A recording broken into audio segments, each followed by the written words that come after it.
Hello everybody. Welcome back to my channel where stories and other things take center stage and imagination is prized above all.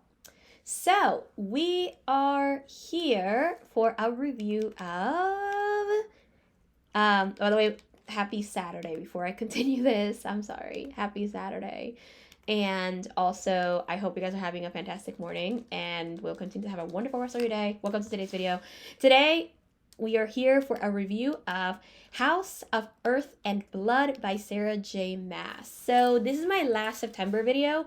So before we start, I do want to quickly let you know this is my last September video. Now, October is coming up, and if any of you did not know, October is Blindness Awareness Month. So after my wrap up and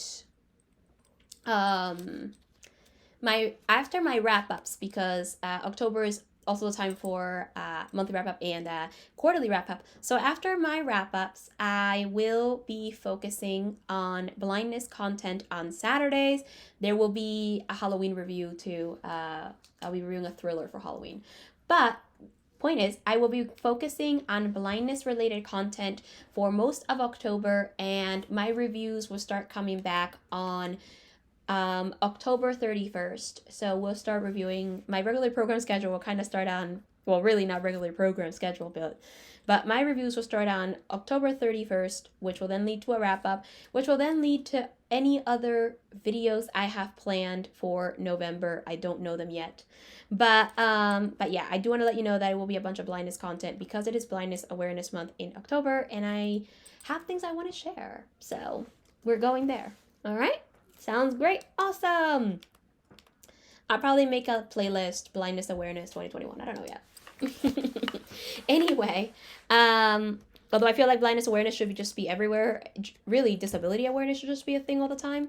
But it is the month that kind of gets recognized as Blindness Awareness Month. And I think there's like an actual day that's like Blindness Awareness Day. But I don't have a calendar, and I don't usually follow that calendar. So anyway. Here's the, now without further ado, let's begin the review. Here's a description from Goodreads. Bound by blood, tempted by desire, unleashed by destiny, Bryce Quinlan had the perfect life, working hard all day and partying all night, until a demon murdered her closest friends, leaving her bereft, wounded, and alone. When the accused is behind bars, but the crimes start up again, Bryce finds herself at the heart of the investigation. She'll do whatever it takes to avenge their deaths. Hunt Athalar is a notorious fallen angel, now enslaved to the archangels he once attempted to overthrow. His brutal skills and incredible strength have been set to one purpose: to assassinate his boss's enemies. Oh, hold on. Okay, you know what? Let's do this. To assassinate his boss's enemies, no questions asked. But with a demon wreaking havoc in the city, he's offered an irresistible deal. Help Bryce find the murderer, and his freedom will be within reach. As Bryce and Hunt dig deep into Crescent City's underbelly, they discover a dark power that threatens everything and everyone they hold dear, and they find in each other a blazing passion, one that could set them both free if they'd only let it. With unforgettable characters, sizzling romance, and page-turning suspense, this richly inventive new fantasy series by author Sarah J. Maas delves into the heartache of loss, the price of freedom, and the power of love.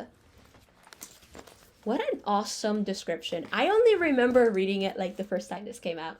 Again, this is a usual Sarah J. Maas book, so which means I am definitely likely to love it. Like if you know me, most of Sarah J. Maas books for me are 5 stars. So Like, is there any other expectation besides, a 5-star, no more than a 4-star review? Sorry, no more than a 4-star review. Rating. So I loved it. I loved it. Okay, this is unlike her other books though, because this one is it's not as long as a Kingdom of Ash, but it's definitely there reaching, because this book is 803 pages, and House of Sky and Breath, its sequel, is um 805. So these are like the longest books that Sarah J. Maas has. Usually a lot of her other books kind of reach between the 400 and 750 page limit. I'd say like 760, no biggest, I think. So they kind of reach that limit of pages, but this one went a little bit higher. Now this is also very different because the world building in this book is more complex than it is in the others. So you do get a lot of information, a lot of world building, and it is a lot richer because there's also a lot more species, a lot more races, a lot more people in general. So there's a lot more. I think if I was to compare House of Earth and Blood, or just the Crescent City in general, it is the most complex world she has. The others, Throne of Glass and A Court of Thorns and Roses, are simply, like, the worlds are simply built. Actually, I think the simplest world building she has is in A Court of Thorns and Roses, and then followed by Throne of Glass as second most, like, richly built. And then there is Crescent City, which is world building from the beginning. Literally, we start off with knowing the 4 houses, which are House of Earth and Blood, House of Sky and Breath, House of Many Waters, and House of Flame and Shadow. So we get to know where all of these houses, who houses, what people and magical species and everything, what species they house and everything like that. We get to kind of know that in the very beginning and how that works. So that's a thing. So we have all the setup, and the characters are amazing. We also get more time to have them develop, which I think is great. One of the things that Sarah J. Maas does really, really good is character work, in my opinion. Her and Veronica Roth are two of my favorite authors, because they do really, really good character work. So they don't always make it just about plot. It's more character driven than plot driven. And that is one of my favorite things about her books, that they are just mostly character driven. Like, the plot comes in, but it is character driven, and I love it. So I do love these characters. I love the romance here. There is a lot of sexual tension, and there's like one sex scene, I guess, but not really, except it ends wrong, and then there's an almost sex scene before they get interrupted. It's a very interesting thing. It's very interesting when reading it. It is long. It's a slow burn romance, which is some of my favorites. I actually remember The Spanish Love Deception being described as a slow burn romance. I was lied to. But with this one, no, this one was great. What I liked about this romance that I think separates this from all the other Sarah J. Maas romances a little bit more, even though they kind of follow a similar thing where they're kind of like enemies / friends, and then they kind of go into like they're like enemies who become friends and then go into the romance. What's different, I think, about this one is that this one is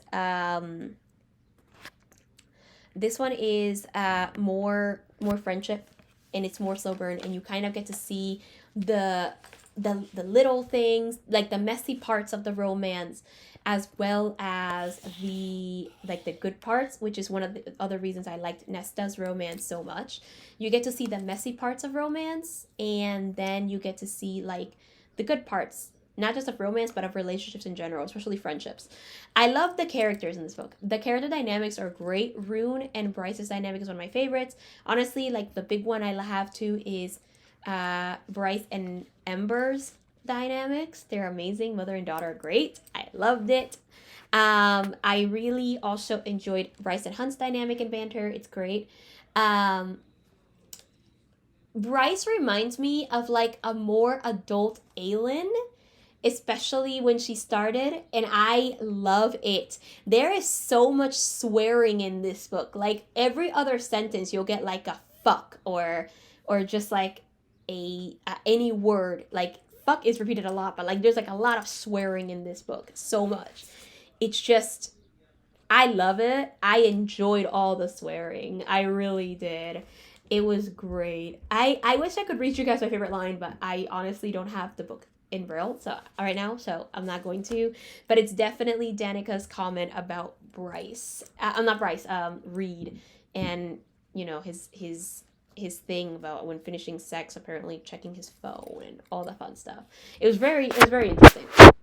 But Bryce and Danica's dynamic is one of my favorites, and I love the idea of friendship and like and the phrase through love all is possible, and how friendship is even loyal all the way till the end, when especially at like even till death, and like and how her friendship with Danica came back even at the end at the worst times during death when she with what she did. I thought it was great. I mean, yeah, Sabine was a bitch, as was Amelie, but the connection between Danica and Bryce, it was heartbreaking. It was great. It was so heartbreaking, especially at the end when she sees Danica. I was just like, oh, it's so sad. Like I was actually genuinely really really sad when, especially with the whole thing with Danica and everything. It was very sad. It was very interesting. I love the way that Bryce also kind of you know, her dynamic with Rune was also really interesting in the way that their past became a thing. Like the way that their past kind of just didn't, the way that their past just formed their relationship now as well, and how they're trying to start all over again. I also really like the one of the things I enjoyed about their dynamic too is the fact that Bryce knows how terrible Rune's dad is, and she understood that the only value Rune had to the Autumn King is the fact that he is a chosen one, like that he believes he's a chosen one, right? So Bryce didn't want to take it away, so she's just like, okay, I'm just gonna hide my powers. Not to mention that they thought it was better of that Ember thought it was better to be kept a secret, you know. And I also love the dynamic between Randall and Bryce, and how he basically taught her self-defense. Like he taught her about guns, knives, combat in general. Like that was great. That was awesome. And I also like the fact that instead of cake for Danica's birthday, it was chocolate croissants. Beautiful. I remember seeing a live about this, and like a live stream. I think it was on YouTube where Sarah said that the inspiration was that I think it was her mother-in-law usually wanted chocolate croissants for her birthday rather than cake, and that was like an inspiration for the whole idea of chocolate croissants for Danica's birthday. I thought that was a beautiful inspiration. I loved it. I am not going to spoil anything in this book, because, and at least anything major, because I think this is a book that needs to be experienced, and because it's very long. It's a very long book. Another thing, by the way, I liked Fury, Juniper, love them. Therian was great. Therian was also great. I like the messenger otters. That was cute. It was super adorable. There are so many things that are just really cute about this book. There's so many really, really good moments, especially with Bryce and Hunt. Like the way that she took care of him at some point and put him to bed after he had such a rough night. And the way that Hunt also deals with things, and the way that he does things, you know what I mean? There are some interesting things there, and I find myself very interested in all that stuff. Like I loved everything there. It was interesting to me. Everything was interesting. There's so much I could talk about, but I don't want to go into spoilers because this book, I think, deserves to be experienced. You know what I mean? Definitely deserves to be experienced. So Go read it, have fun with it, and let me know your thoughts in the comments section. Let people know if you're going to put spoilers. And yeah, subscribe if you're interested in more content. Turn on notifications so you're aware when I post videos. I usually post on Saturdays at 5 a.m. Eastern Standard Time, so keep in mind for that. And yeah, this will be the last video in September. So let's head on to October for Blindness Awareness Month. And until then, everybody, consume stories. Bye.